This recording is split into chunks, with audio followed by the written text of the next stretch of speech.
Hello there guys, welcome to another of my live videos, and on this video there is lots to negotiate about. So I am going to be giving you the latest news on Dean Henderson. Then I'm going to be giving you a bit more additional information on Jadon Sancho. Then I'm going to be giving you some latest news on Alexis Sanchez. Then I'm going to be giving you the latest news on Kai Havertz and that.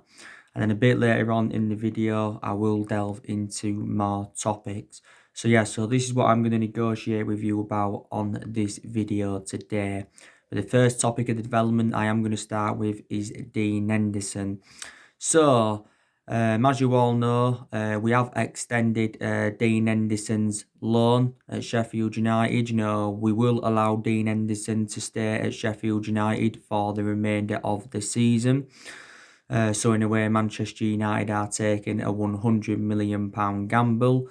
Solskjaer does expect Dean Henderson to become England's number one and Manchester United's number one goalkeeper in the future.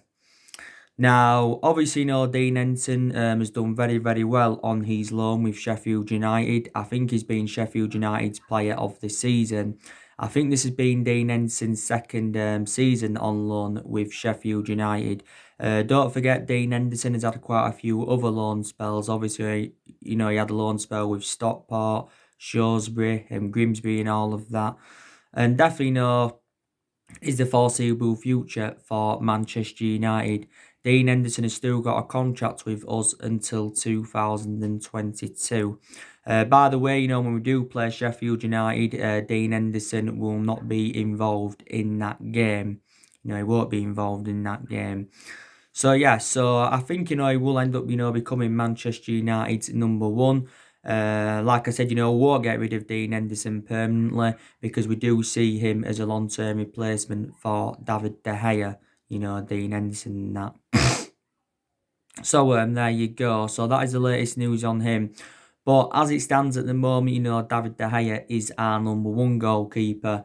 And David De Gea has been our number one goalkeeper for several years and that. But let's be honest, David De Gea has been a liability in the last couple of years at least. David De Gea has been long-serving at the football club. I think this has been like his ninth year at Manchester United. Of course, we got David De Gea in 2011 under the Alex Ferguson era. We did pay around £17 million for him from Atletico Madrid. And I think now David De Gea is entering his 10th year at Manchester United. And don't forget, he did say earlier on this season from Sky Sports that David De Gea intends to stay at Manchester United for the next 10 years. But I'm very, very sceptical that that is going to happen. But analysing it, I think David De Gea has had a good 7 years out of the 9 years he has been at the football club. Overall, David De Gea is still regarded as one of the best goalkeepers in the world, reflecting on what he has achieved in that. David De Gea, of course, he's won everything here domestically. He's won the club's player of the year 4 times out of the past 6 years, reflecting on his good run of performances. And I think David De Gea has nearly made 400 appearances for the club in all competitions, and he's made over 100 clean sheets in all competitions and that. Don't forget, David De Gea is the highest paid at the football club. He's also the highest paid goalkeeper in the world, because David De Gea is on 375 grand a week. He did sign this new long-term contract last year, did David De Gea. Don't forget, back in 2015, David De Gea was really, really close to joining Real Madrid on deadline day. But due to a fax machine, his move to Real Madrid didn't materialise, so he ended up staying at Manchester United, did David De Gea. Of course, now David De Gea is in his late 20s. But I did say, when David De Gea does eventually leave Manchester United, he will end up going back to Spain. The main explanations is because he began his footballing career in Spain. He's obviously, from Spain. His girlfriend and that's in Spain, and so too are his relatives and that. I think, if we was to sell David De Gea, whether it be next year or the year after or whenever, I still think we can get maybe around 60 or 70 million pounds for him. But yeah, David De Gea is going to remain our number one at the moment because we're waiting to see Dean Henderson, gain a bit more experience. And then I think, he will become our number one. We've got a few goalkeepers, we've also got Sergio Romero. He tends to play in the cup games with Sergio Romero. Very, very good keeper, Sergio Romero, to be fair. Romero's been here since the Louis van Gaal. I think we did get Romero on the free. Obviously, Lee Grant. Yeah, we got Lee Grant in Jose Mourinho's final transfer window. He's seldom played for Manchester United. Of course, we have got Joe Pereira out on loan with Hearts. So yeah, so that is the latest news on all of that. So Solskjaer is backing Dean Henderson, to become a success at Manchester United. So that's the latest news on him. Now, we will delve into news on Jadon Sancho from Borussia Dortmund. So, according to recent reports, this is stemming from Borussia Dortmund's head of football, Sebastian Kehl. He said that he expects Jadon Sancho to stay at Borussia Dortmund for another year. Whether Jadon Sancho does or not, I do not know. Obviously, there has been reports coming out earlier on this week from League 10 Sport saying that Liverpool are leading the race for Jadon Sancho. But it did say Liverpool's move for Jadon Sancho hinges on Sadio Mane. So if Liverpool can sell Sadio Mane, then they'll look to get Jadon Sancho on the board. Of course, you had Christian Falk, or Fark, or however you pronounce his name, who's the German football expert. He said that, Jadon Sancho will leave Borussia Dortmund on two conditions, and that's if any club is willing to meet Borussia Dortmund's asking price, and that's if Jadon Sancho does force the move. I think Jadon Sancho has said several times, that he does want to leave Borussia Dortmund. Gareth Southgate as well has been recently talking about Sancho, and he doesn't have any element of concerns regarding Jadon Sancho's future. But revert back to what I said, this is what the Borussia Dortmund's head of football has said, that he expects Sancho to stay at Dortmund for another year, and he could stay at Dortmund for another year in that, possibly he could. But, we're looking to get him on the board in the summer transfer window because Jadon Sancho has been our number one priority target for a while. Don't forget, Borussia Dortmund did recently make an admission saying that they are losing patience with Jadon Sancho. Something to do with his off-field distractions or something like that. The other week, Jadon Sancho got fined around £8,000 for breaking lockdown rules. It was that haircut picture. Solskjaer, by the way, has been talking a lot about Sancho. He's also been talking with Rashford recently about Jadon Sancho because Marcus Rashford did reveal earlier on this season that he wants Jadon Sancho at Manchester United next season because they have got a really, really good friendship. But Borussia Dortmund do remain ruthless over their valuation. Dortmund have said a lot throughout the course of this season that they do want at least £100 million for Jadon Sancho. The Telegraph reported earlier on this week that Borussia Dortmund want £115 million for Sancho. But I think we're gonna have to offer a minimum £90 million, to convince Borussia Dortmund to offload him. But Borussia Dortmund, have got a few players on their agenda who could replace Sancho because I think they've come to accept the fact now that Sancho does want to leave. Dortmund, don't forget, did say that they will not step in Jadon Sancho's way if he does want to leave. And I think Borussia Dortmund have been in the process of trying to extend Jadon Sancho's contract and that, but Sancho's got no intentions of extending his contract. Jadon Sancho's got a contract with Borussia Dortmund until 2022. So he's still got a few years left on his current deal. Obviously, this has been Jadon Sancho's third season with Borussia Dortmund. I've got to say, since his arrival in Germany, he has been a revelation. Of course, Dortmund only paid £8 million for him from Manchester City. But obviously, reflect on his good performances in the few years he's been with Dortmund, his valuation has persistently grown. So Dortmund are looking to make a huge profit on the player. Don't forget, Sancho recently recovered from a calf injury in that. Scored an hat-trick a couple of weeks ago in Borussia Dortmund 6-1 win as well against Paderborn. He also, paid justice to George Floyd, did Jadon Sancho. You know, but I've already outlined a couple of reasons why I'd take him at Manchester United is because he's well proven in the Premier League and that, and he's got a good friendship with Rashford, and he just would dramatically improve us. The main explanation why Jadon Sancho left Manchester City is because he didn't get any first team opportunities. Before he was at Manchester City, he was at Watford, was the player. And Jadon Sancho is only the age of 20. But yeah, we've been in for Jadon Sancho since 2017. That's when we first expressed our interest in him. So we have been in for Jadon Sancho for quite a few years. We have been working on his contract. We've also been in negotiations with his agent for quite some time. We've already said, that we are willing to offer Jadon Sancho the number 7 shirt because obviously we've got number 7 vacant at the moment. So it's one of the biggest transfer sagas is, this he's one of the biggest long-running transfer sagas is Jadon Sancho. It really, really is in that, you know. But, yeah, I would definitely, take him at Manchester United. And like I've said to you, there's been a few clubs that have been in for him. Not only us, there's Chelsea that have been in for him. Chelsea did say, though, recently that they've come to accept the fact that, we'll end up signing him. So that, Chelsea have dropped their interest. I don't think Sancho's got any intentions of obviously, going to Chelsea anywhere, even though he was a boyhood Chelsea fan. Real Madrid have been in for him, Barcelona and that have been in for the player. But Borussia Dortmund are known as a selling football club because they have let quite a few of their players go to the Premier League in recent years.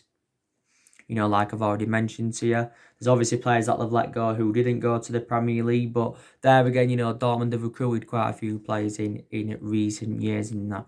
So that is the latest news on Jadon Sancho. So we are still looking to get him on the board. So now let's delve into the news on Alexis Sanchez. So the news is on Alexis Sanchez that Manchester United are set to welcome Sanchez back at the football club next season, providing that he accepts a squad role. So if he accepts a squad role, then we'll welcome him back at the football club next season. And if he doesn't accept his squad role, then I don't think we'll welcome him back at the football club. Because obviously, if Sanchez comes back for next season, Sanchez, won't be a first choice. He won't be guaranteed to be a first choice starter and all of that. Sanchez, of course, has endured a very, very difficult time at Inter Milan. Of course, Sanchez joined Inter Milan on a 10-month loan last summer. Obviously, by the way, Inter Milan have got no option or there's no obligation for Inter Milan to buy Sanchez at the end of the loan. Don't forget, the Inter Milan sporting director came out the other week and confirmed that Sanchez will be staying at Inter Milan for the remainder of the season. And I think, then we owe around £6 million to Inter Milan. As it stands at the moment, we're paying the vast majority of Alexis Sanchez's wages, even though he is on loan at Inter Milan. I think we're paying around, £300,000 a week, and Inter Milan are paying like the other £100,000 a week. It would be very, very good if we could get rid of Alexis Sanchez on a permanent transfer. Then it would free up our wage pool completely, because Sanchez's wages at Manchester United are like 400 grand a week. Rising up to 500 grand a week, based on the image rights and the bonuses. And I did say his wages were really having a bad effect on the football club. Sanchez has still got a contract with us until 2022. But yeah, he's endured difficult time at Inter Milan. I think he's had a dislocated ankle. That's ruled him out for around 3 months, is it? This is why he's hardly played for Inter Milan. Is he recovered from this injury? I'm not too sure, Of course, Sanchez did endure 18 months with us and, he did endure a very, very difficult time. Of course, we got Sanchez in January 2018 as part of a swap deal of Mkhitaryan going to Arsenal. And, we all thought, when we got Sanchez, he would have lived up to expectations. We all thought it would have been an exceptional signing as well, reflecting on what he did in his 3.5, 4 years with Arsenal. Also, too, reflecting on what he did under Pep Guardiola's guidance at Barcelona when he was younger, but just didn't do well. He didn't do it, as we all thought he would have done. Sanchez is now in his early 30s. So it would be the right decision, to put Sanchez as a squad player. He won't be a first choice starter, no way, if he does come back to Manchester United next season. But Solskjaer, by the way, has recently been talking with Ed Woodward about Alexis Sanchez's future at Manchester United and that. So that is the latest news on him because, we've obviously got a lot of attacking options and, we've got a lot of good attacking players anyway. James has been doing well. Rashford, has done well. Obviously, before I got that injury and that. So there you go. So basically, we use Sanchez as a backup. Now, let's delve into the news on Kai Havertz from Bayer Leverkusen. So, the latest news on Kai Havertz is, I think if I am correct, this is stemming from The Athletic. Kai Havertz's move now to Chelsea is in doubt. The main explanation is because it did report out yesterday that Chelsea and Bayer Leverkusen are miles apart of Kai Havertz's valuation.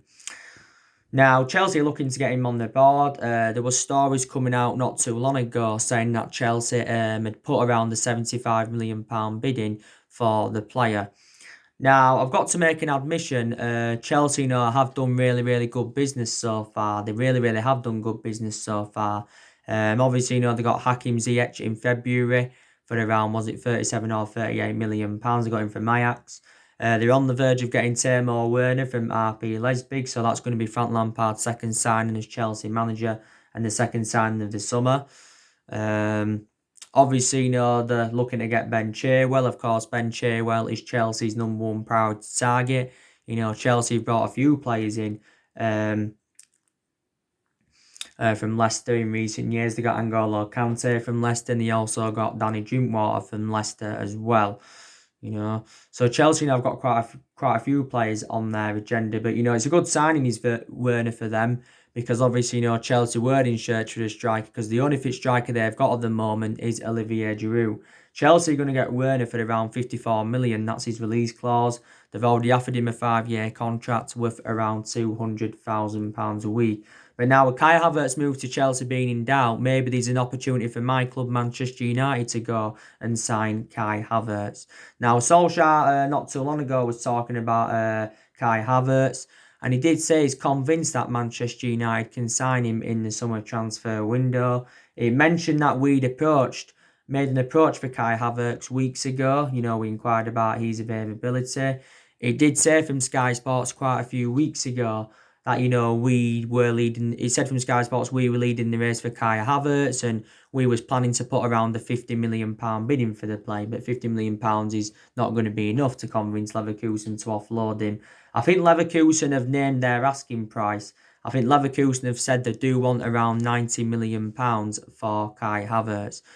Maybe even £100 million, but it will be one of them figures. But I think they are looking for around £90 million. There has been, a lot of clubs that have been in for him. Obviously, Bayern Munich at one point were emerged as the favourites to get him. Like I said, if he was to go to Bayern Munich, he would be remaining in Germany. It says now Newcastle have been in for him. Man City, have been in for him for the last year. Real Madrid have also expressed their interest in Kai Havertz. So he has been subjected to a hell of a lot of transfer speculation. But he did recently say, that Chelsea were leading the race for the player. Obviously, up until this point, Kai Havertz has spent the entirety of his career with Bayer Leverkusen. Obviously, he was in Bayer Leverkusen's youth setup for the good, was it 6 or 7 years. He's been in Bayer Leverkusen's senior squad since 2016, and since then has become an integral part of their team. Don't forget, Kai Havertz became the youngest debutant in the Bundesliga, and he also became the youngest player to reach a milestone of 50 and 100 appearances in the German top flight, and he is only at the age of 21. And his versatility is very, very good. I think he can play as an attacking midfielder, and he can also play as a winner, can Kai Havertz. So there you go. But Bayer Leverkusen did make an admission saying that he could leave in the summer transfer window now. So that is the latest news on him, Kai Havertz, yeah. Yeah, so that's the latest news on him. So that is the latest on all of the transfer news. Obviously, on my video yesterday, I give you the news on Paul Pogba. Paul Pogba's going to stay at Manchester United beyond this season. He's obviously, going to stay at the football club next season. Yesterday I give you the news as well on Donna van der Beek from Ajax. There's a great chance, we can sign Donna van der Beek. And the Ajax youth coach, Ronald de Boer, he said, that we could sign him, if Real Madrid show no interest in the player. So, yeah, there is a lot of players on our agenda and that. But like I said, it's going to be interesting to see how Ole Gunnar Solskjaer approaches the summer transfer window. It's going to be really, really interesting to see. And like I've said to I think we can enjoy the perfect summer transfer window. And like I said, recently, us and Chelsea are looking to make transfer moves, so we can compete with the likes of Manchester City and Liverpool. Because, like I did say, a lot of our top six rivals are probably not even going to be in the summer transfer market. I don't think there's a date yet that's been confirmed when the summer transfer market is going to be open, but probably Man City aren't going to be in the summer transfer market. Probably Liverpool aren't going to be in it. Uh, Daniel Levy at Tottenham doesn't like to spend money. Arsenal, they may not make any signs as well in the summer transfer market. So, we need to take advantage of this. We are looking to sign players in the image of Solskjaer and his coaching staff. Don't forget, Solskjaer still wants to continue the policy of recruiting young British talents to Manchester United like he did do last summer and that. But I think, Solskjaer's revealed his plans for the summer transfer window. He's already said he wants to make around 3 or 4 major signings at the end of the season because he believes we need around 3 or 4 major signings, to be back being a competitive elite level football club and, for us to be title contenders next season. Because we know Solskjaer is going to be at Manchester United next season and he knows that next season he'll have many expectations to exceed. But next season I expect us to enjoy a better season, than what we've enjoyed for the vast majority of this season because earlier on this season, we enjoyed our worst start to a Premier League season for 30 years and that. So let's just put that into the equation.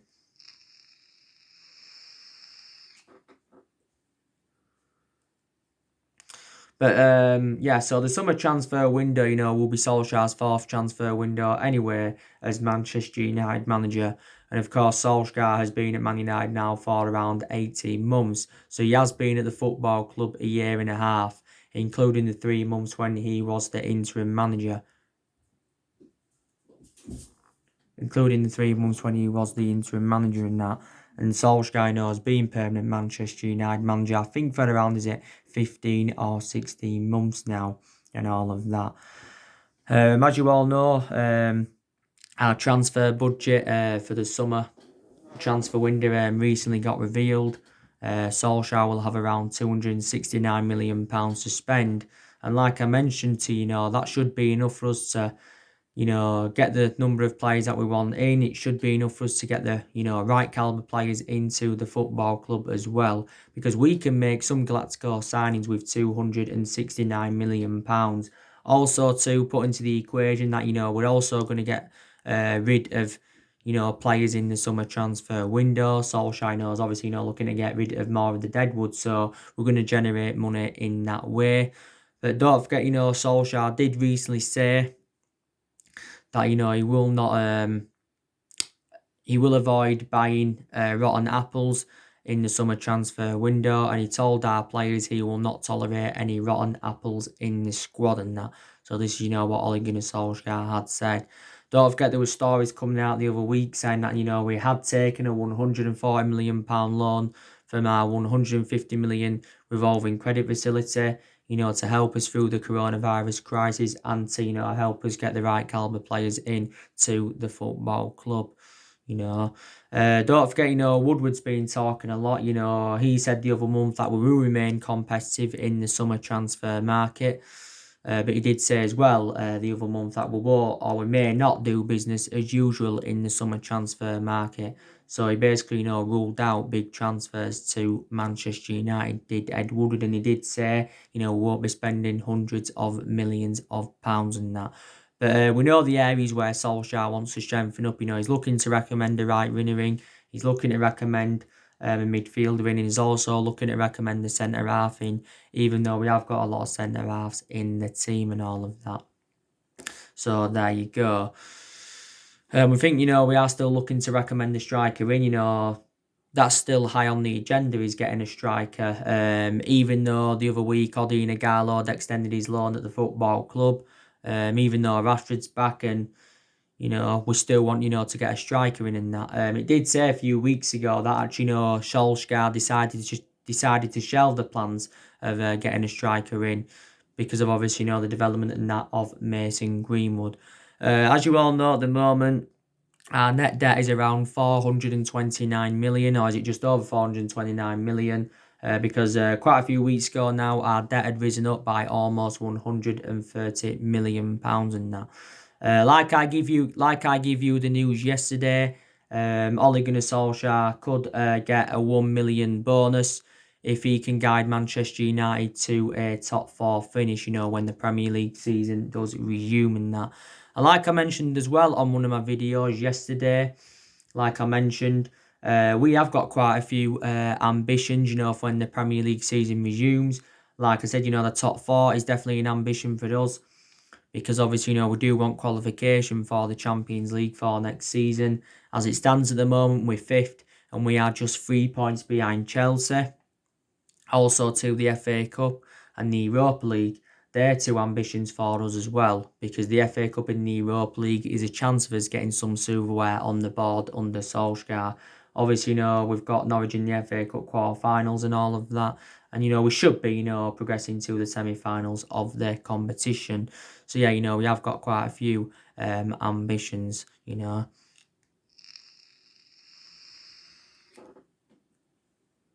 But like I've said to I have seen improvements under Ole Gunnar Solskjaer. Like I said, there's definitely players that have improved under Solskjaer. There's players that have improved under Solskjaer, especially the top players. They've really, really improved under Solskjaer. I think we've definitely improved in the transfer market under Solskjaer. What I mean is Solskjaer's recommended the players that I wanted to recommend into the football club. And we've been a bit more sensible with our recruitment and that. So far Solskjaer's recommended 5 players into Manchester United and spent just over £200 million on them. Last summer he recommended Daniel James and Wan-Bissaka and Harry Maguire in. And in January he recommended Bruno Fernandes and Odion Ighalo in. So you got Ighalo on loan, so actually Solskjaer has made 4 permanent signings. Definitely Bruno Fernandes has made a difference in the team, and you can say Bruno Fernandes has saved Ole Gunnar Solskjaer's job at Manchester United without a shadow of a doubt. Solskjaer's changed a few things as well. He was talking about what has changed at Manchester United's before the season got suspended. He was talking about what changed at Man United. Since he replaced Jose Mourinho back in December 2018 and that. So there you go. As you all know, Premier League's resuming on the 17th of June, which is this Wednesday. Obviously, we play Tottenham on Friday, the 19th of June, and really, really looking forward to that game. By the way, Jose Mourinho's recently been telling people that Ole Gunnar Solskjaer is out of his debt at Manchester United. Of course, Solskjaer goes head-to-head with Jose Mourinho yet again this Friday. Going to be a very, very it's going to be a fascinating game. Solskjaer's looking to overcome Jose Mourinho for the second time because he's already overcome Jose Mourinho once. And he's looking to beat Tottenham for the third time as a manager. So Jose Mourinho's going to be reuniting with Manchester United and that. There's things I'm really, really looking forward to. I'm looking forward to Rashford being back. I'm really, really looking forward to Paul Pogba being back. I think the partnership between Paul Pogba and Bruno Fernandes is definitely going to work. Looking forward to playing at a new stadium. I hope we can continue where we left off as well, because before the football season got suspended, we was in a good vein of form. We are unbeaten in our last 11 games in all competitions and that. But I'm very convinced that we can beat Tottenham. We've got a fully fit squad. Tottenham, of course, are going to be missing Dele Alli because he got a 1-game suspension from the FA for his coronavirus offensive social media post, and he's also been fined £50,000. So that's a bad news from a Tottenham perspective. But the good news is from a Tottenham perspective that they've got Harry Kane and Human Son now back for the game and that. But so really, really looking forward to the game against Tottenham. I think it will be Solskjaer's 51st Premier League game in charge as Manchester United manager in that. I think the next home game is Sheffield United. Yeah, so there's 9 games remaining in the Premier League, and there's 92 games to play in all competitions. You know, but I'm very, very convinced, that we can win that game. Like I said, Solskjaer's got an idea of what 11 he's going to go with against Tottenham as well. I think he's got an idea of what his best 11 is and what 11 he's going to go with for the remainder of the season. I think Solskjaer's got an idea as well. Of what formation, he's going to go with, because Solskjaer has been changing formation persistently this season. A lot he has gone with the 4-2-3-1. A few times, he's gone with the 4-3-3. I think in the games against the likes of Chelsea and City, he went with the 5-3-2. Also, a few times he's gone with 3 at the back. From my own perception, we look more expansive with 3 at the back and that. I did say to Solskjaer has a few selection dilemmas. But I think Luke Shaw is going to remain our first choice left back. We know David De Gea is going to remain our number 1 goalkeeper. Obviously, centre back partnership will be Lindelof and Maguire. Even though Lindelof's facing competition now, because obviously, Bailly and Tuanzebe are now back. Our first choice midfield trio is going to be Paul Pogba, Bruno Fernandes, and Scott McTominay. Fred will play instead of one of them so often, and I think Matic, will be now dropped to the bench, but should still get his chances.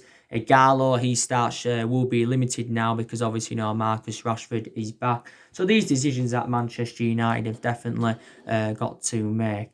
By the way, Tottenham paid around £1 billion for their stadium. I think, Tottenham are still paying that off now and all of that. But it gives Solskjaer more time.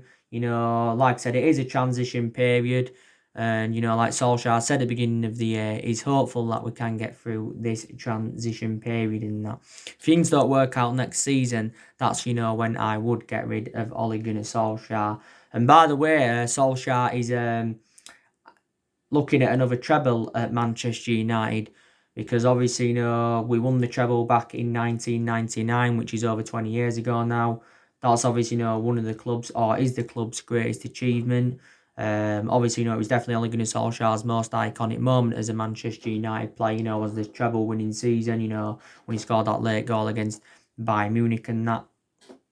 But there you go. So anyway, guys, that's everything to update you today. Drop your comments, likes below on the channel if you do consider subscribe as always, and take care. God bless, and I'll see you all again very, very soon.